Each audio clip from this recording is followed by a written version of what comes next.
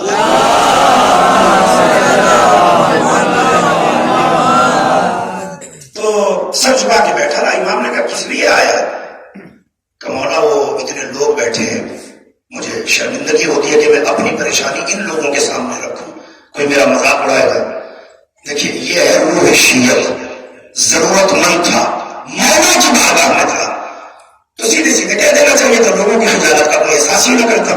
مگر خجالت کا احساس کر کے بتا دیا کہ شیعہ کتنا غیرت مند ہوتا ہے کہ کبھی ایسے لوگوں کے سامنے بھی ہاتھ نہیں پھیلاتا.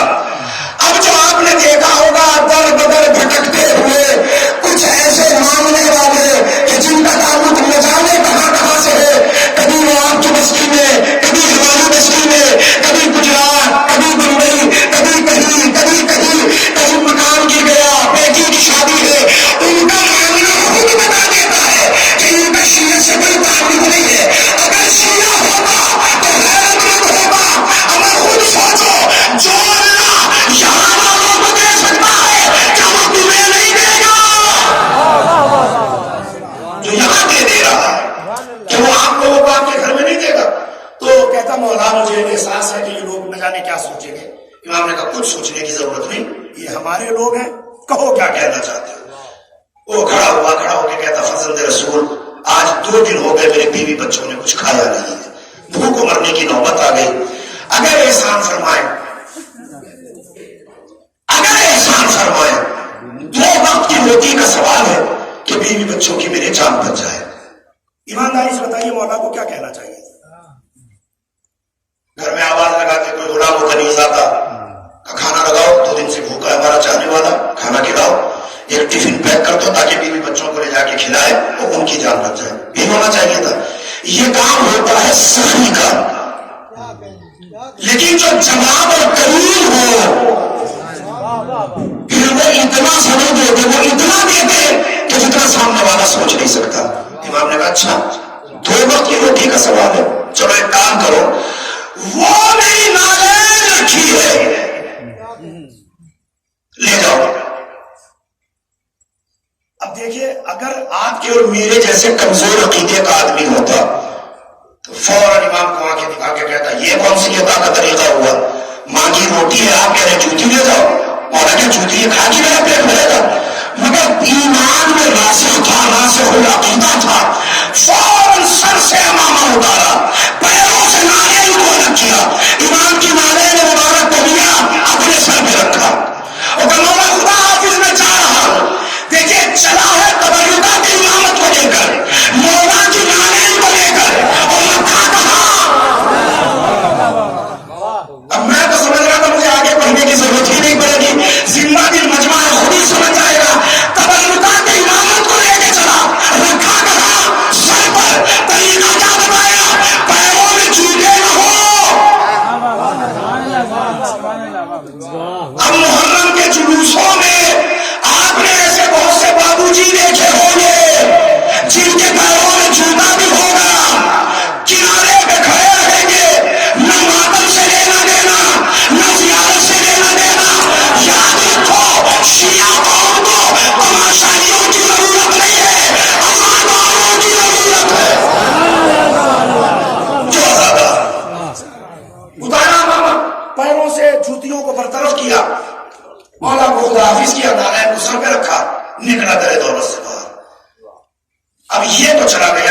شک کیا نہ شبہ کیا، کچھ نہیں سوچا، نالین لی نکل گیا۔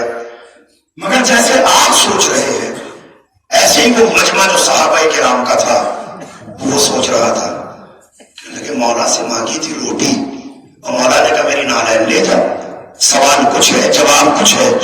ایک شخص نے ہمت کی، کھڑا ہو کے کہتا فرزند رسول ایک سوال کی اجازت چاہتا ہوں۔ مولا نے کہا کہ مولا اس نے مانگی تھی 2 وقت کی روٹی، آپ نے کہا میری نالین لے کے چلا جا۔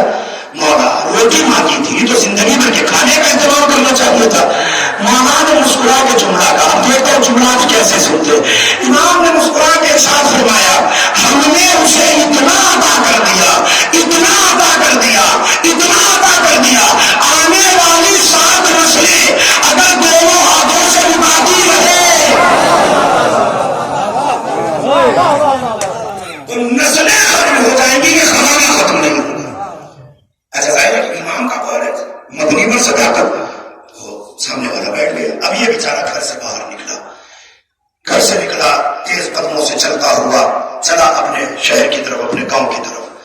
ادھر روایات کہتی ہے کہ عرب کا بہت بڑا تاجر 3-4 سال کی تجارت کر کے واپس بیٹھا تھا اور وہ وہی راستے میں کہیں رکا ہوا تھا۔ کھانا وانا کھایا، کھانا کھا کے ہاتھ دھونے کو جو اپنے حجرے کے باہر نکلا، اپنی خیامگاہ سے باہر نکلا، خیمے سے باہر نکلا تو ہاتھ غلام دھلوا رہا تھا۔ اس نے دیکھا کہ شاہ راہ عام سے دوڑتا ہوا ایک شخص دیوانہ وار چلا رہا ہے۔ اس نے کہا اس عرب کی گرمی میں دیوانگی میں دوڑ رہا ہے، چلو اس کی مدد کر دوں، گھوڑا کچھ دے دوں تاکہ گھوڑے پہ سوار ہو کے منزل تک چلا جائے۔ لیکن جیسے جیسے فاصلہ کم ہوتا گیا اس کے تعجب میں اضافہ ہوتا گیا۔ یہ دیکھتا ہے کہ عجیب طرح کا انسان ہے، نالین کو رکھنا یہاں چاہیے اور یہ رکھ کے یہاں آ رہا ہے۔ اب خدا کے لیے محسوس کیجیے گا جو جملہ کہنے جا رہا ہوں۔ جیسے ہی وہ غریب آدمی کا من رکو ٹھہرے، ادھر آؤ، کہاں جا رہے ہو؟ اپنے گھر جا رہا ہوں۔ کہ ایک سوال کا جواب دو، عقل مند ہو یا کوئی دیوانے ہو؟ آنے والے نے عقل پہ فخر نہیں کیا، وہ کہتا جی عقل مند تو نہیں کہہ سکتا مگر دیوانہ عالم ہو کہتا کہ پھر دیوانے نہیں، پھر تو تم ہی عقل مند ہو۔ کہ ایک بات بتاؤ، کہو یہ یہاں رکھی جاتی ہے کہ یہاں پہنی جاتی ہے؟ انہوں نے کہا سوال تو بالکل مناسب ہے کہ یہ یہاں پہنی جاتی ہے، لیکن اگر تجھے پتا چل گیا کہ یہ نالین کس کی ہے تو تو یہاں نہیں رکھے گا، تو بھی اپنے سر پہ رکھے گا۔ اس نے کہا کائنات میں ایسا کون کہ جس کی نالین سر پہ رکھی جائے؟ اس نے کہا اس کا بیٹا کہ جو معراج پہ گیا تھا اور نالین سمیت گیا تھا، اسی محمد کا تواضع۔ فرزند رسول کی نالین تیرے پاس؟ کہا کیسے؟ کہو میں مشکل میں گرا تھا، حل لینے کے لیے گیا تھا تو فرزند رسول نے کہا کہ نالین لے کے چلا جا۔ اس نے کہا ایک کام کر، سودا کر لے، نالین مجھے دے دے، مانگ تجھے کیا چاہیے۔ اب جو جملہ اس نے کہا، اب اگر عقیدے سے عقیدہ مل جائے تو محسوس کیجئے گا کہ جو جملہ اس مولا کے چاہنے والے کا تھا، کہتا ہے کہ تیری اتنی اوقات نہیں ہے کہ اس کی قیمت دے سکے۔ نالین فرزند رسول کی ہے، تو کہاں سے قیمت دے گا؟ وہ کہا ہاں میں نے غلط کہہ دیا، ہدیہ ودیہ تو کچھ کر سکتا ہوں، مجھے دینا ہی نہیں، تو اپنے راستے میں اپنے راستے۔ میں نے کہا نہیں سوچ، تو مولا کی بارگاہ میں پریشانی لے کے گیا تھا اور مولا نے تجھ سے کہا کہ نالین لے کے چلا جا، ہو سکتا ہے کہ میرے ذریعے تیری پریشانی دور ہو جائے۔ اس نے عقل پہ زور ڈالا، کہتا تو ٹھیک ہے، ہو سکتا ہے اسی کے ذریعے میری مشکل حل ہو جائے۔ کہ چل یہ بتا کہ تیرے پاس کیا ہے؟ اب جب سودا بن گیا برابر برابر تو اس نے کہا میں یہ تو نہیں جانتا کہ میرے پاس کیا ہے، مگر اتنا جانتا ہوں کہ تیرے آنے والی 7 نسلیں اگر دونوں ہاتھوں سے لٹاتی رہی جو امام نے ارشاد فرمایا تھا اتنا تجھے دے دوں گا۔ انہوں نے کہا اس سے بہتر کیا ہوگا، اتنا زبردست ہدیہ مل رہا ہے، مانگنے گیا تھا 2 وقت کی روٹی، نسلوں کا سامان لے کے آ رہا ہوں۔ انہوں نے کہا ٹھیک ہے چلو ہمارا تمہارا معاملہ طے ہو گیا۔ اس نے نالین آنے والے کو دی، آنے والے نے اپنے امامے کو اتارا، مولا کی نالین کو اپنے سر پہ رکھا، نہارے لا کر اس کے ہاتھوں میں دی، اب یہ چلا مدینے کی طرف۔ اس نے کہا جا کہاں رہا ہے؟ کہ اسی کی بارگاہ میں جس نے تجھے سلطان بنایا۔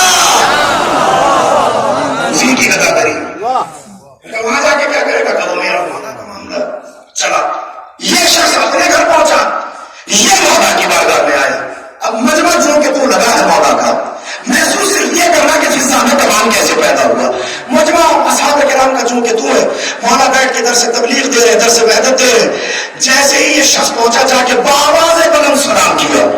اب مجمع میں کوئی آئے سلام کرے تیز آواز میں، ہر آدمی مڑ کے دیکھے گا ضرور کہ کون ہے جو آیا. اگر لوگوں نے مڑ کے دیکھا تو کیا نظر آیا؟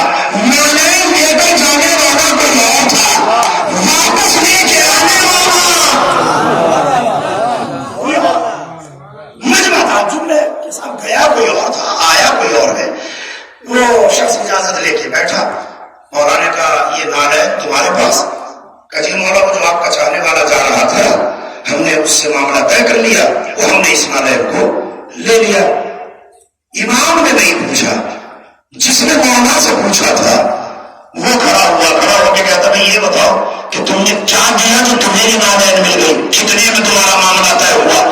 اس نے اسے گھور کے دیکھا، تو کون؟ میں خام خواہ، تیرا اس نالین سے لینا دینا کیا؟ لیکن اگر پوچھ رہا ہے تو جو امام نے ارشاد فرمایا تھا بالکل وہی جملہ اس نے کہا. اچھا اتنا کہا.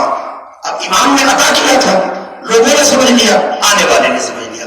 کہتا فرزند رسول چھوٹی سی گزارش ہے، کہو کہ میں آپ کے دروازے کا نوکر بننا چاہتا ہوں، غلام بننا چاہتا ہوں.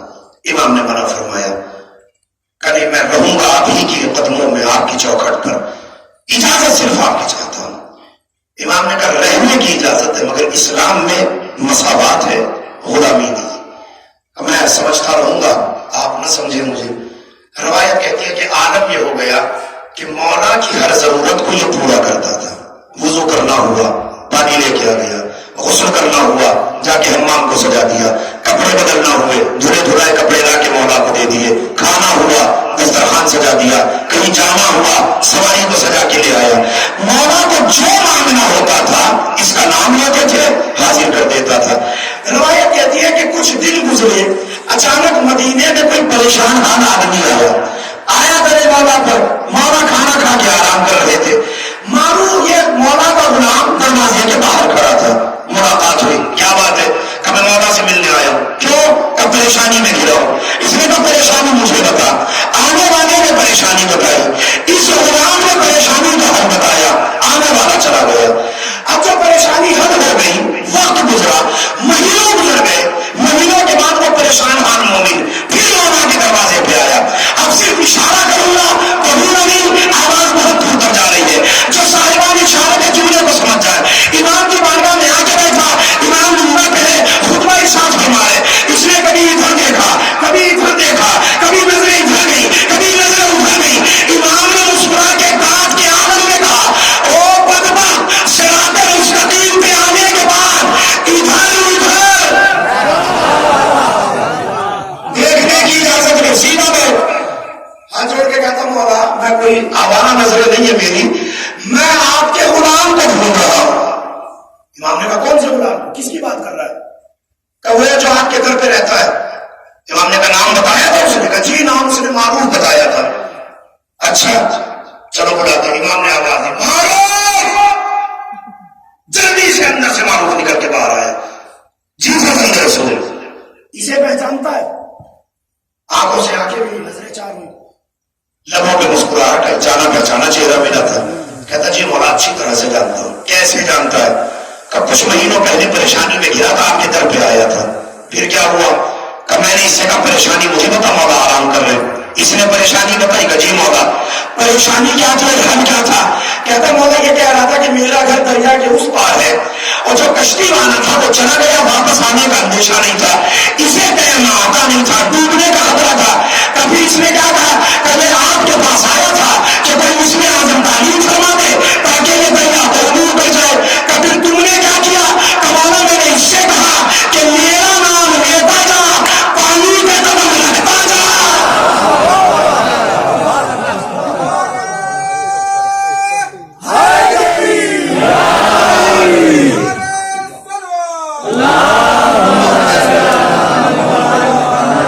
اب بہت توجہ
کبھی جناب زینب، کبھی محمد باقر، کبھی زین العابدین، جو اتنے معصوموں کی زبان پر رہا ہو تو پھر وہ نام کیسا ہوگا؟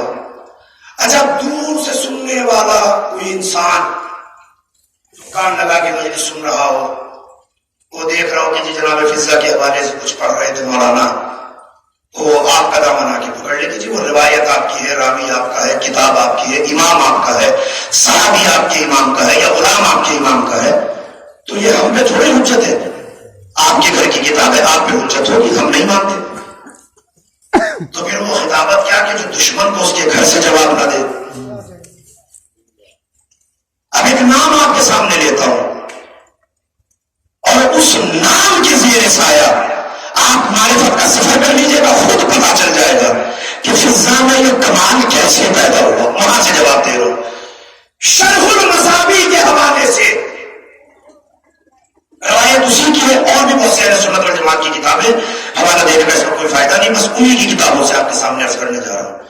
عالم اسلام کا بہت بڑا نام، محدث، راوی حدیث، پیغمبر کی صحابیت میں اعلیٰ درجہ رکھنے والا حضرت ابو ہریرہ رضی اللہ تعالی عنہ ہے، بہت بڑا نام، ساری صحابیت اس نام کے نیچے ہے، اور یہ اکیلا نام سب سے اوپر عالم اسلام کے یہاں کا، نہ ایسا محدث آیا ہے، نہ ایسا کوئی راوی آیا ہے کہ جس نے پیغمبر سے اتنی روایتوں کو نقل کیا ہو۔ شرح مصابیح کے لکھنے والے کہتے ہیں 4664 حدیثیں ڈائریکٹ جو مقررات میں نہیں ہے، وہ اس نے ڈائریکٹ پیغمبر اکرم سے سنی ہے۔ کتنی؟ 4664 حدیثیں شرح مصابیح کے حوالے سے۔ اور جو دیگر علماء نے اپنے اپنے یہاں صحابہ اور صحابیات کے طبقات طے کیے اور اس میں صحابہ اور صحابیات کا بیان کیا، ان تمام علماء کے حوالے سے لگ بھگ 8669 حدیثیں روایت کرنے والا اکیلا راوی اور اکیلا صحابی جو پیغمبر کی پس میں رہتا تھا۔ اب دونوں کو ملائیے تو کتنا ہو گیا؟ 8 اور 4 12، اور اوپر کی لگ بھگ 1200 حدیثیں، تو 13,000 سے زیادہ حدیثوں کا اکلوتا راوی، مقررات بھی ہے، تنہا حدیثیں بھی ہیں، جن کا کوئی راوی نہیں ہے، اکیلا ابو ہریرہ، اس نے ڈائریکٹ پیغمبر سے سنا۔ تو وہ کہتے ہیں کہ صاحب اتنی حدیثوں کا راوی ہے اکیلا عالم اسلام کے پاس۔ اب میرا سوال یہ ہے کہ یہ نبی کے ساتھ رہے کتنے دن؟ تو تمام علماء نے لکھا کہ لگ بھگ 4 سال نبی کے ساتھ رہے۔ کتنے سال؟ 4 سال۔ فتح خیبر کے موقع پر مسلمان ہوئے، اور اس خیبر 7 ہجری میں فتح ہوا محرم الحرام میں، اور اس کے بعد پیغمبر کا سفر میں انتقال ہو گیا۔ تو جو 4 سال محمد کے ساتھ رہا ہو، جب وہ 13,000 حدیثیں اکیلا یاد کر سکتا ہے، فضا نے 4 سال 1 مہینہ 28 دن محمد کے ساتھ، 4 سال 3 مہینے 15 دن فاطمہ کے ساتھ، 33 سال علی کے ساتھ، 45 سال حسن کے ساتھ، 53 سال حسین کے ساتھ، 49 سال زین العابدین کے ساتھ، 27 سال محمد باقر کے ساتھ زندگی کے گزارے۔ 7 ہجری میں آئی ہے اور 87 میں وفات ہے جناب خدیجہ کی۔ 80 سال لگاتار جو رہی بزم معصوم میں ہو، اور صرف معصوم بزم نہیں، پنجتن کے زیر سایہ رہی ہو، تو اس کے دماغ میں کتنا کمال ہونا چاہیے کہ اس کے لیے ممکن نہ تھا کہ وہ قرآن کی آیتوں سے جواب دے دیتے۔ بہت آسان تھا۔ آسان اس لیے تھا کہ ایک انسان جب سانس لیتا ہے تو آکسیجن اندر جاتی ہے، اور جب منہ کے ذریعے سے وہ سانس باہر پھینکتا ہے تو کاربن ڈائی آکسائڈ باہر آتی ہے۔ جو رہتی بزم پنجتن میں ہو، مطلب کیا ہوا؟ فضا نے دنیا کی سانسیں لی ہی نہیں، کوئی سانس علی نے چھوڑی، کوئی سانس سیدہ کے دھرم سے نکلی، کوئی حسنین کے گھر پاک سے نکلی، اور ان سانسوں کو لیا فضا نے۔ فاطمہ کی رہتی تھی. اچھا صاحب یہ جو حضرت ابو ہریرہ تھے ان کا حافظہ کتنا قوی تھا؟ تو حافظے کے حوالے سے بھی روایات ملتی ہے دونوں کے متفق بین الفریقین کہ حافظہ پہلے کبھی نہیں تھا. جب مشرف پہ اسلام ہوئے تو کھانا وانا تھا بھول جاتے تھے کہ صبح میں کیا کرے شام کو یاد نہیں رہتا تھا. میرا پھر حافظہ اتنا کبھی کیسے ہو گیا؟ تو حافظے کے قوا کے حوالے سے علماء نے ایک چھوٹی سی روایت لکھی کہ ایک دن اللہ کے پیارے نبی کو پیاری پیاری زوجہ نے اپنے گھر پر مہمان بلایا اور بڑے پیار سے دسترخوان چنا. یہ پیارے نبی کے ساتھ پیاری زوجہ کے گھر پہنچے. نبی دودھ تناول کر رہے تھے. اندر سے پیاری زوجہ کی آواز آئی. نبی نے دودھ کو چھوڑا اندر گئے. انہوں نے دسترخوان پر بیٹھ کر بغیر اجازت کے نبی کے دسترخوان سے دودھ پی لیا. اب تو شرم کرو جو چوری سے نبی کا دودھ پی جائے. جب وہ ایسا ہے تو جو جنت سے منگا کے محمد کو کھلائے اس فضا کا ذہن کیسا ہونا چاہیے؟ رہنے والا چوری کا کھانے والا جب ایسا ہے تو جسے علم اہل بیت نے عطا کیا اس کے علم کا کیا کہنا.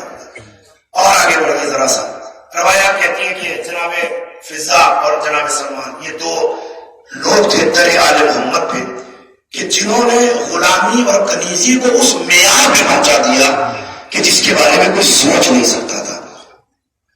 ایک دن آئے جناب سلمان اور سلمان کسی معمولی انسان کا نام نہیں ہے. پیغمبر کی بارگاہ میں رہنے والے تمام صحابہ میں جو پیغمبر کا آنکھوں میں سلمان کا رتبہ تھا وہ ایک حدیث سے آپ سمجھ سکتے ہیں کہ جنت 3 لوگوں کے مشتاق ہے. ان میں سب سے پہلے نمبر پر جناب سلمان. تو جنت جس کا انتظار کر رہی ہو. اب وہ ایک دن آئے جناب سیدہ کے در پر. فضا سے ملاقات ہوئی. سلام علیکم ہوئی. کہتے ہیں فضا تجھے جنت مبارک ہو.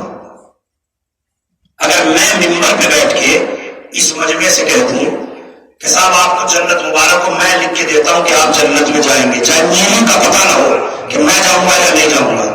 لیکن کم سے ہر آدمی یہاں بول کام کی ضرور پھرے گا میں جنتی ہوں. ہو سکتا ہے کہ گھر پہ لکھوا بھی دیا جائے فلاں صاحب جنتی فلاں صاحب جنتی. کیوں لکھوا رہے ہو؟ کہیں مولا کا ذاکر آیا تھا اور مولا کے مجلس میں وہ یہ کہہ کے گیا کہ شیروں کی جنت پکی ہے چاہے اس کی خود کی جنت کا ٹھکانا نہ ہو. تو جسے میرے جیسا معمولی آدمی جنت کی بشارت دے دے وہ تو جنت پکی سمجھ لے اور خود جنت جس کی منتظر ہو اس نے آ کے فضا سے کہا فضا تجھے جنت مبارک ہو. بس 2 ٹکے کا جواب فضا نے دیا اور سلمان تیری جنت تجھے مبارک ہو. بشارت اسے دے جو جنت میں رہتی نہ ہو. رہتی جنت میرا تو رہنا ہی جنت میں ہوتا ہے. بشارت تو اسے دے جو کبھی جنت میں رہا نہ ہو. ایسے ہی اکثر مکالمے ہیں جناب سلمان اور جناب فضا کے. ایک دن گزر رہے تھے جاتے جاتے مولا کے در پہ پہنچے تاکہ پوچھا فضا مولا ہے؟ فضا نے کہا نہیں وہ آسمان پہ گئے رزق بانٹنے کے لیے.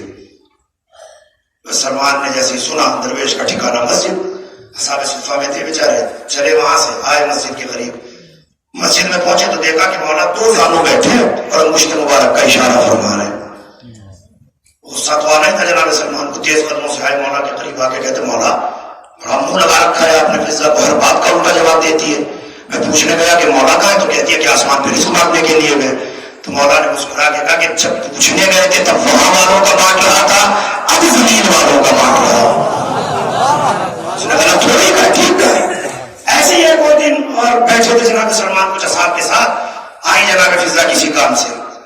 جناب سلمان نے سلام میں سبقت کر لی. فضا نے جواب دیا زادک یا وعلیکم السلام یا اخی سلمان زادک اللہ علم من العرفان. میرے بھائی اللہ تجھے بھی سلامت رکھے اللہ تیرے علم میں اضافہ کرے اللہ تیری معرفت میں اضافہ کرے.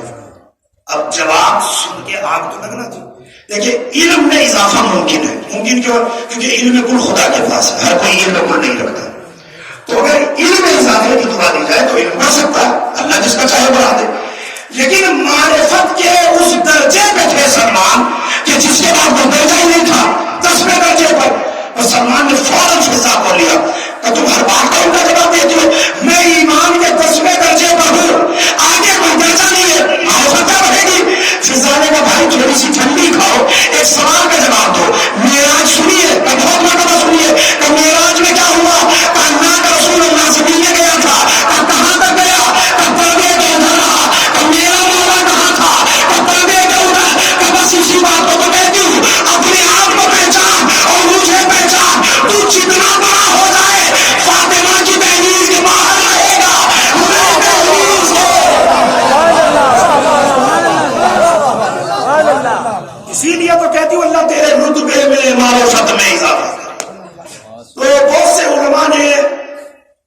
ان مقالات کو اور مکالمات کو سن کر یا دیکھ کر یہ کہہ دیا کہ وہ جھگڑا تھا دونوں میں اور اسی لیے ایسا جواب وہ دے دیتی تھی، کبھی یہ ایسا جواب دے دیتے تھے.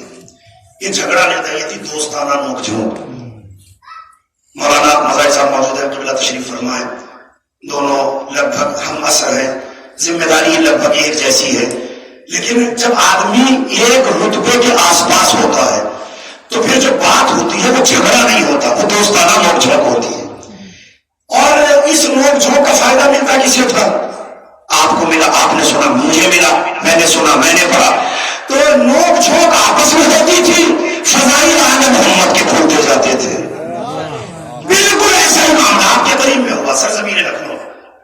نام آپ نے سن رکھا ہوگا، میر انیس اللہ مقامات اور سلامت علی دبیر، دونوں ہم اثر تھے، ایک ہی دور تھا. اور اسی دور میں دونوں کے دونوں شاعر، مارے کا تلارا شاعر، نہ دبیر کا کوئی جواب نہ انیس کا کوئی جواب. دبیر کے کلام پہ مولا نے مہر لگائی، لاجواب کلام. انیس کو مولا نے اپنا کہا تو کتنا بہتر ہوگا جسے مولا اپنا کہے، تو کوئی رتبے میں کمی نہیں. مگر دونوں کی شاعری کا دور ایک تھا تو طبقہ بھی الگ الگ تھا، انیس کا الگ، دبیر کا الگ.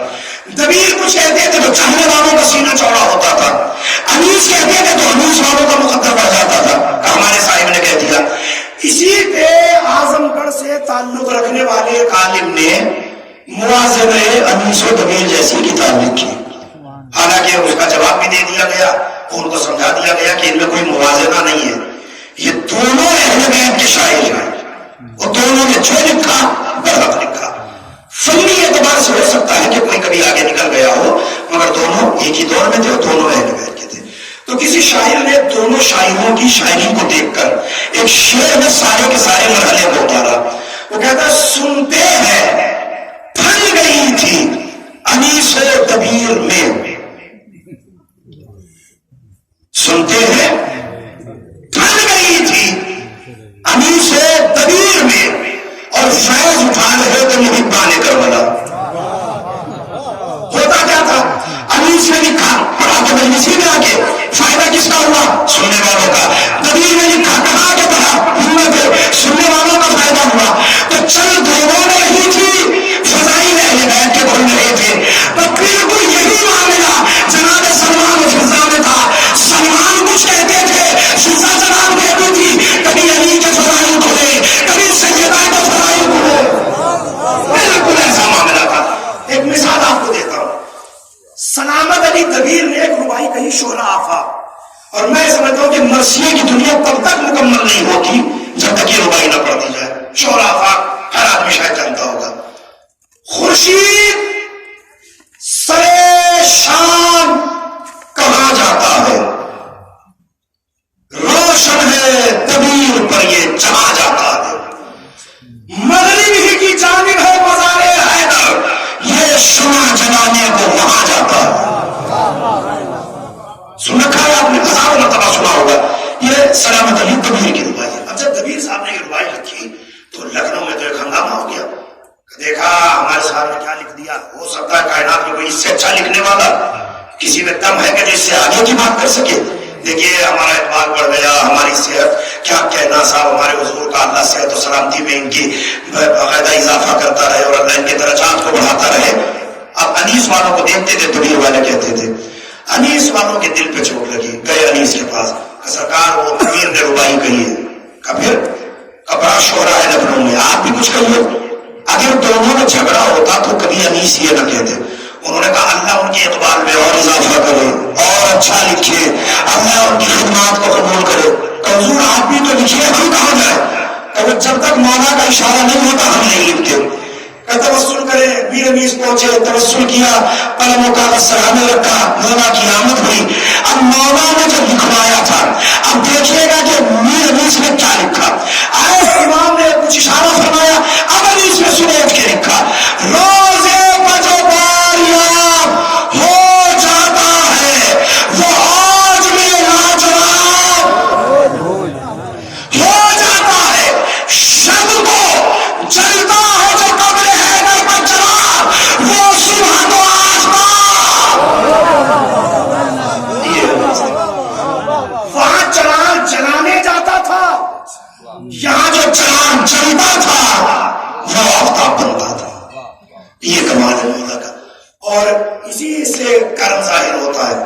کہ جو ذرے کو آفتاب بنا دے، جو چراغ کو آفتاب بنا دے، کیا وہ فضا کو متکلمہ بالقرآن نہیں بنا سکتا؟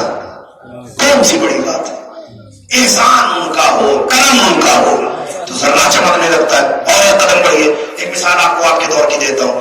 نجف اشرف میں کوئی غریب طالب علم رہتا تھا، غربت کے عالم میں زندگی کاٹ دی، کھانے پینے کا ٹھکانہ نہیں بیچارے کی، دن گزرتے رہے، شام گھرے روزانہ مولا کے حرم میں جاتا تھا۔ ایک دن سری کے قریب گیا، جا کے کہتا مولا آپ کو سونے چاندی کی کیا ضرورت ہے؟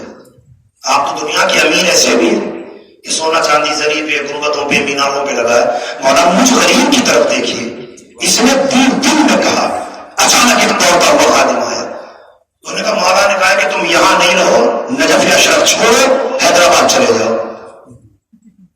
نہ آواز نکلی، نہ کسی نے سنا، ادھر سے خادم آ گیا کہ مولا نے کہا حیدرآباد چلے جاؤ۔ حیدرآباد جا کے کیا کروں گا؟ تم نے جو مولا سے مانگا ہے وہ حیدرآباد میں ملے گا۔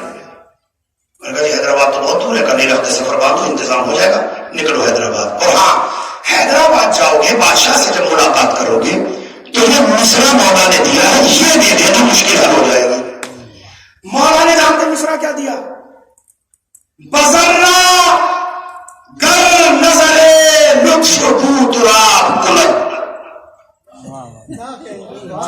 علماء اور شعراء جن کا فارسی سے تعلق ہے وہ بڑے آرام سے اس کو سمجھیں گے، آپ بھی سمجھنے کے لیے تیار ہو تو میں ترجمہ کے حوالے کر رہا ہوں۔ بذرہ گر نظر لطف کو تراب کلب، اگر ذرے پر ابو تراب کرم کی نظر ڈال دے، ذرے پر اتنا مصرع مولا نے دیا، لے جا۔ اس وقت قلی قطب شاہ حیدرآباد کا سلطان تھا۔ اب یہ بیچارہ چلا حیدرآباد آیا، پہنچا، بادشاہ کے دروازے پہ گیا، دربان کھڑا ہوا تھا نیزہ لے کے۔ کہاں؟ کہ بادشاہ سلامت سے ملنا ہے۔ کہا اپائنٹمنٹ وغیرہ لے رکھا ہے؟ کہ نہیں، جا کے کہو کہ میں نجف سے آیا ہوں۔ انہوں نے کہا میں جا کے پوچھ کے آتا ہوں کہ نجف سے آیا ہے، اگر بادشاہ کہیں گے تو اندر آنے کی اجازت ہوگی۔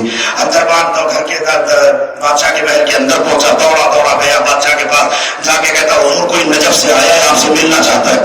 بادشاہ نے جھڑک کے کہا نجف سے آنے والے کو راستے پہ کیوں روکا ہے؟ جلدی سے اندر کا۔ دربان دوڑا گیا، اس کو لے کے اندر آیا۔ انہوں نے کیا بات ہے؟ بادشاہ کو سلام کیا، کہتا کہ میں ایک مصرع لایا ہوں، مصرع سن لیجیے۔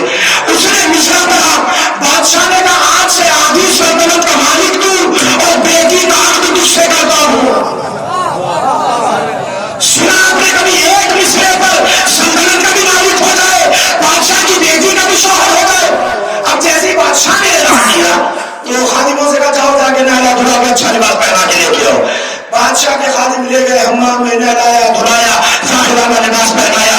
جب وہ تیار ہو کے آیا، ادھر مشیروں نے بادشاہ کے کام کھانا شروع کیے۔ سرکار سلطنت آپ کی ہے، آدھی نہیں ساری کسی کو دے دو، ہم بولنے والے کوئی نہیں ہوتے، مگر ایک سوال کا جواب دیجیے، بیٹی کا عقد کرنا تھا، کم سے کم شجرا کو پوچھا جاتا، حسب کو پوچھا جاتا، نسب کو پوچھا ہوتا۔ اور بادشاہ نے پلٹ کے کہا او بدبختو، نجف سے آنے والوں کا شجرا نہیں پوچھا جاتا۔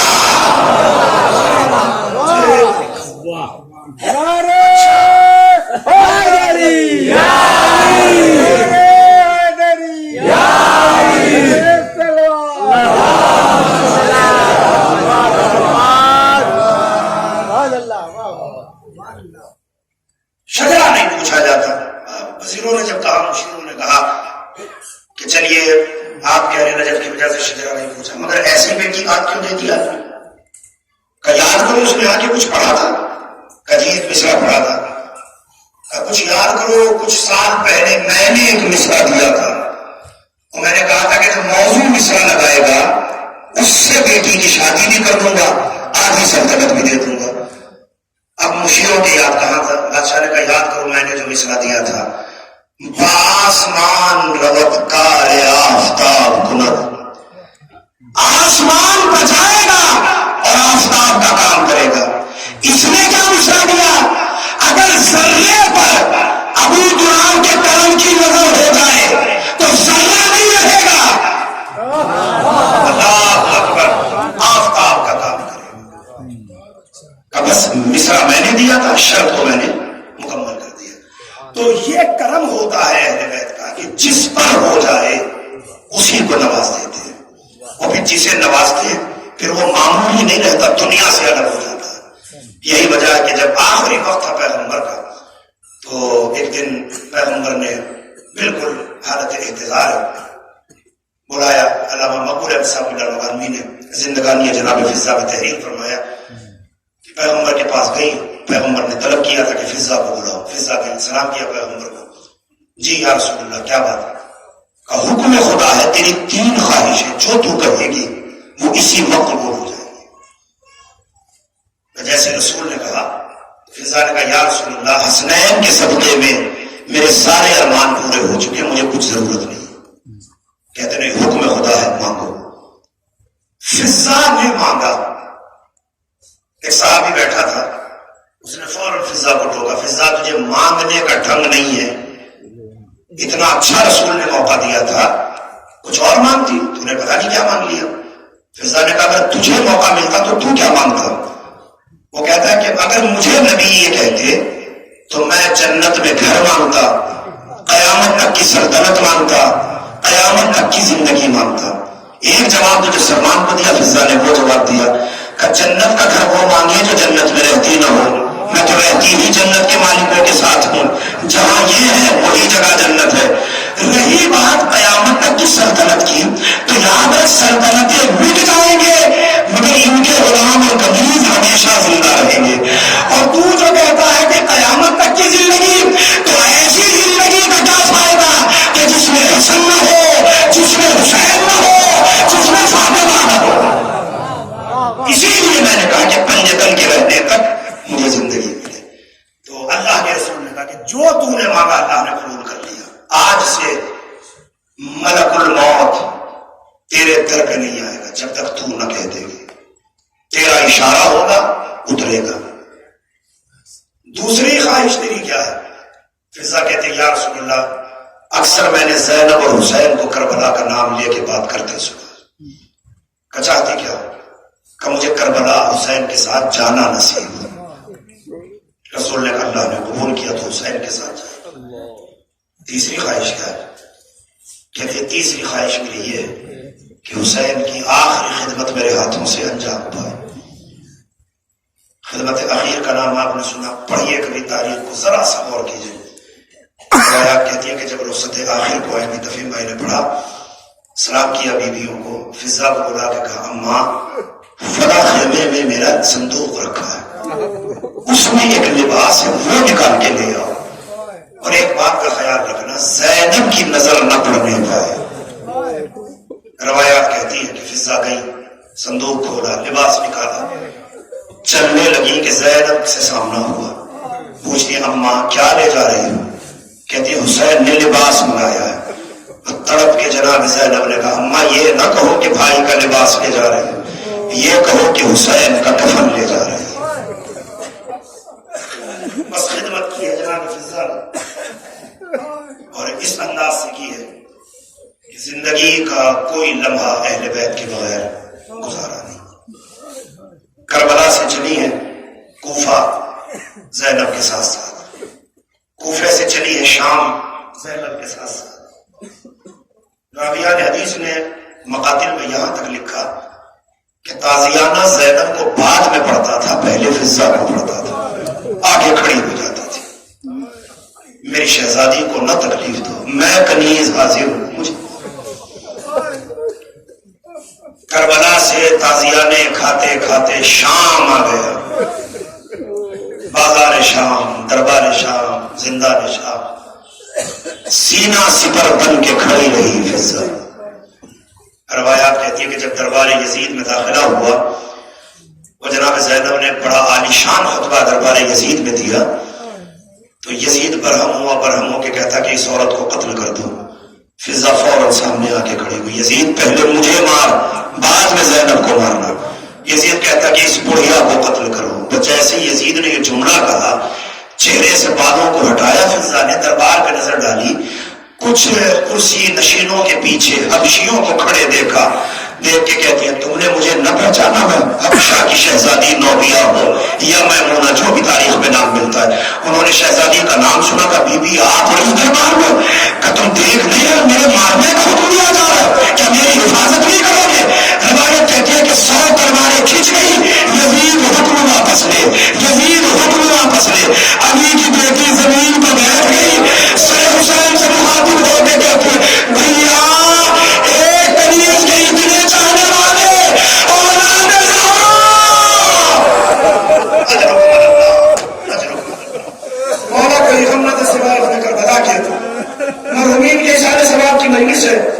اللہ غریق رحمت فرمائے. اور ایک مرحوم کو خود اس مولویت سے ذاکری سے تعلق رکھتے تھے، مولانا حسن صاحب، خدا ان کے درجات کو بلند فرمائے. جتنا ذکر اہل بیت کا انہوں نے کیا ہے، ایک ایک لفظ کے بدلے میں کروٹ کروٹ جنت نصیب فرمائے، ان کے درجات میں اضافہ فرمائے، ان کے والد کی بھی مغفرت فرمائے. میں عزیزوں بس آپ سے اتنا کہنا چاہتا ہوں کہ کنیز تھی، کنیز بن کے رہی، زینب کو بچایا. یزید نے حکم واپس لیا، زندان میں گئی. روایات کہتی ہے کہ زندان میں جانے کے بعد کبھی ایسا نہیں ہوا کہ فضا نے زینب کے بغیر کھانا کھایا ہو. ایک تو کھانا اتنا کم آتا تھا کہ زینب نہیں کھاتی تھی، بچوں کو کھلا دیتی تھی. اور اس میں فضا کا یہ عمل کہ اگر زینب بھوکی ہے تو فضا بھی بھوکی ہے، اگر زینب کمزور ہوئی ہے تو فضا بھی کمزور ہوئی ہے. روایات کا بیان ہے زندان سے رہائی ملی، میں رہائی کے ملنا تھا، سید سجاد کی ہتھکڑی بیڑیاں کاٹی گئی، سجاد زندان کی طرف واپس آئے. زینب نے کہا میرے نام گیا کسی عالم میں تھا، واپس کسی عالم میں آیا، کیا ہوا؟ کہا ماں ہمیں رہائی مل گئی، بتائیے کیا حکم ہے، رکے یا یہاں سے جائے؟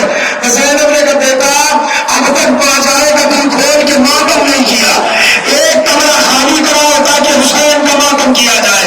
کمرہ خالی ہوا، تاکہ پردے ٹانگے گئے.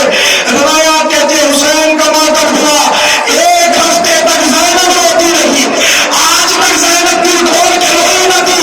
فضا نے زینب کا سر آغوش میں لے لیا، کنیز بن کر نہیں، ماں بن کر زینب کو دلاسا دیا. قافلہ چلا کربلا سے مدینے آیا. آخری جملہ میں استعمال کر رہا ہوں. مدینے سے دوبارہ سید سجاد کو قید کیا گیا. چلے مولا، زینب نے شام کا نام سنا، تڑپ کے کہتی ہے میرے لال تنہا نہیں جانے دوں گی، شام میں تو خون ہو جائے. زینب ساتھ ہوئی.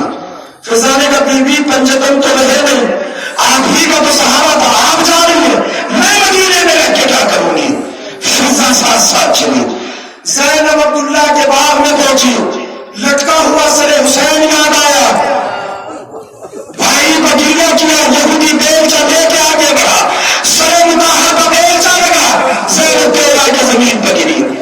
قبر مطہر آج بھی اسی مقام پہ ہے، سیدہ زینب میں جو گئے انہوں نے دیکھا ہوگا. فضا نے قبر سیدہ پہ ماتم کیا، رہتی رہی. سید سجاد سے معذرت کی مولا آگے آپ تنہا جائیں، میں شہزادی کے ساتھ رہوں گی. روایت کہتی ہے کہ 67 ہجری سے لگاتار 87 ہجری تک 20 سال مسلسل مجاورہ تھی قبر زینب کی. اور جب کوئی مسافر گزرتا تھا تو فضا تڑپ کے کہتی تھی شہزادی کی قبر کی زیارت کرتے جاؤ، وہ حسین کی بہن ہے، غریب بہن. ایک دن کلیجے میں نہ جانے کیا پھانس چھوئی، قبر سیدہ پہ ہاتھ رکھ کے کہتی ہے بی بی نبی نہیں رہے، علی نہ رہے، بی بی آپ چلی گئی، حسن و حسین مارے گئے. میں نے پنجتن کو ایک آنگن میں دیکھا تھا، اب میری نظروں کے سامنے کوئی نہیں ہے. اجازت ہے کہ میں حسین کے اس مقام کی زیارت کراؤں جہاں حسین کا سر رکھا تھا؟ قبر سے اجازت ملی. بعد صغیر قبرستان کے پاس آئی. جنہوں نے شام کی زیارت کی ہے ان کی آنکھوں میں وہ نظارہ مکمل ہوگا. اندر قبرستان میں بلال کی قبر ہے اور جناب فضا کی قبر ہے. قبرستان کے دروازے کے باہر ایک مقام ہے، مقام رؤوس شہداء، جہاں شہداء کے سر رکھے گئے تھے. بی بی وہاں پہنچی، شہداء کا ماتم کیا، بلال کی قبر پہ گئی، فاتحہ پڑھا، واپس ہوئی. آتے آتے کہتے ہیں پروردگار اب جینے کا دل نہیں ہے، بھیج ملک الموت کو. آیا ملک الموت، روح کو قبض کیا. حسین کی عزادار روتے روتے دنیا سے چلی گئی. بس جناب فضا کا زمین پر گرنا تھا. جو باب صغیر کے قریب رہنے والے لوگ تھے وہ آگے بڑھے، ان کا کوئی عورت مر گئی، کوئی عورت مر گئی، چلو اس کو کفن کا انتظام کیا جائے. نامحرموں کا مجمع آگے بڑھ رہا تھا، اچانک مجمع کائل کی طرح پھٹا. دیکھا کہ کوئی گھڑ سوار چلا آ رہا ہے اور کہتا خبردار کوئی میری ماں کے بدن کو ہاتھ نہ لگائے، میں وارث ہوں. بس آخری جملہ میں استعمال. آنے والا آگے آیا، ایک شخص کو بلا کے کہتا ہے حمیدیہ چلا جا، وہاں ایک غسالہ رہتی ہے، اس غسالہ کو لے کے آ. وہ شخص گیا حمیدیہ، غسالہ کو لے کے آیا. غسالہ نے جناب فضا کو غسل دیا، سید سجاد نے اپنا لباس دیا جو فضا کا کفن بنا، اپنے ہاتھوں سے قبر میں اتارا، مٹی کو برابر کیا، چلنے لگے، غسالہ کو قریب بلایا، اپنے کرتے کی جیب میں ہاتھ ڈالا، ہاتھ ڈال کے تھیلی نکالی، کبھی بھی یہ تیری اجرت ہے، اجرت لے جا۔ غسالہ نے اجرت لی، چلنے لگی، مولا نے کبھی بھی واپس آتے رہے، ادھار بھی ہے، دوسری جیب میں ہاتھ ڈالا، تھیلی نکالی، کبھی بھی یہ تیرا ادھار ہے مجھ پر۔ غسالہ نے ہاتھ جوڑ کے کہا، نہ تو میں نے آپ کو پہچانا اور نہ میں آپ کے ادھار کو جانتی ہوں، کون سا ادھار؟ کبھی بھی یاد کر، شام کا زندان، ایک 4 سال کی بچی، بدن سے چپکا ہوا بیٹا، اترتی ہوئی کھان، میں اس کی اجرت نہیں دے سکا تھا۔ سکینہ کا بھائی سید سجاد،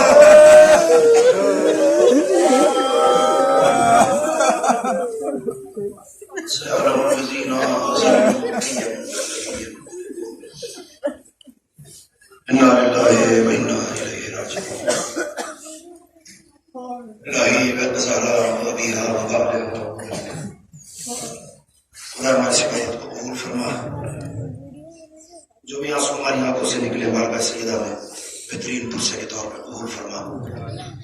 پروردگار اس مجلس کا جو بھی ثواب معین کیا ہے اس سے مرحومین کی روح کو شاد فرما، کہ درجات کو بلند فرما، جوار معصومین میں جگہ عنایت فرما۔ پروردگار پسماندگان کو صبر جمیل عنایت فرما۔ عظمت محمد و آل محمد کا واسطہ جہاں جہاں بھی مولا کے چاہنے والے آباد ہیں ان کے جان مال عزت و آبرو کی حفاظت فرما، اس منحوس بیماری کا خاتمہ فرما۔ جہاں جہاں بھی مولا کے چاہنے والے آباد ہیں پروردگار، جنہوں نے عزائے فاطمیہ میں حصہ لیا ہے، دامے دمے دل میں سخنے، جو جس طرح سے بھی ان مجالس میں شریک ہوا ہے، پروردگار ان کی خدمات کو قبول فرما، کرنے والوں کی کمائی میں ترقی عنایت فرما، برکت عنایت فرما۔ پروردگار واسطہ محمد و آل محمد کا جس کنیز کا تذکرہ کیا ہے اس کی قبر آج بھی الحمدللہ شام میں مرجع خلائق ہے، لوگ جاتے ہیں زیارت کے لیے، اس کا نام بھی لکھا ہے، اس کی قبر بھی محقق ہے، ساری دنیا جانتی ہے کہ یہ کنیز زہرا کی قبر ہے۔ اگر خدایا اسی کی مالکہ اور اسی کے مالکان، آپ کا چوتھا امام، دوسرا امام، پانچواں امام، آپ کا چھٹا امام، جنت البقیع کی ایسی قبر میں لیٹے ہیں کہ جن کے اوپر نہ کوئی سایہ ہے، نہ صاحبان، نہ کوئی درخت ہے، نہ کوئی مجاور ہے، نہ کوئی فاتحہ پڑھنے والا ہے۔ خدا ایسی توفیقات عنایت فرما کہ جنت البقیع کی عالی شان تعمیر ہو، ہم اپنی آنکھوں سے اپنی زندگی میں اس تعمیر کو دیکھ سکیں۔ ہمارے وارث کے ظہور میں تعجیل فرما، ہمیں اس لائق بنا کہ مولا کے ناصروں میں ہمارا شمار ہو۔ اب ذرا سے گزارش ہے 3 مرتبہ مرحوم مولانا حسن عباس کربلائی اور سید حسن کربلائی ابن محمد حسن صاحب